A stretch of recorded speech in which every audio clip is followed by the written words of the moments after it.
தமிழக சட்டசபை தேர்தல் தோல்வி தொடர்பாக தேமுதிக நிர்வாகிகளுடன் விஜயகாந்த் ஆலோசனை நடத்தினார்.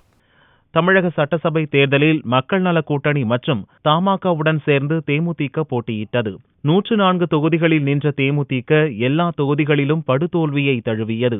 கட்சித் தலைவர் விஜயகாந்தும் டெபாசிட்டை பறிகொடுத்தார். இந்நிலையில் தேர்தல் தோல்வி குறித்து கடந்த மே 23ஆம் தேதி துவங்கி 3 நாட்களுக்கு கட்சியின் மாவட்ட செயலாளர்கள், வேட்பாளர்கள் ஆகியோரை நேரில் வரவழைத்து விஜயகாந்த் ஆலோசனை நடத்தினார். அப்போது கூட்டணியே தோல்விக்கு காரணம் என பெரும்பாலான நிர்வாகிகள் கருத்து தெரிவித்தனர். மேலும் திமுக கூட்டணியில் தேமுதிக சேர்ந்திருக்க வேண்டுமென்றும் நிர்வாகிகள் தெரிவித்தனர். இதனிடையே சென்னை கோயம்பேட்டில் உள்ள கட்சியின் தலைமை அலுவலகத்தில் ஊராட்சி, ஒன்றிய, பகுதி, வட்ட செயலாளர்கள் உள்ளிட்ட நிர்வாகிகளுடன் திங்களன்று விஜயகாந்த் ஆலோசனை நடத்தினார். இதில் தேர்தல் தோல்வி குறித்து விவாதித்ததோடு உள்ளாட்சி தேர்தலில் தேமுதிகவின் நிலைப்பாடு குறித்தும் விரிவாக விவாதிக்கப்பட்டது.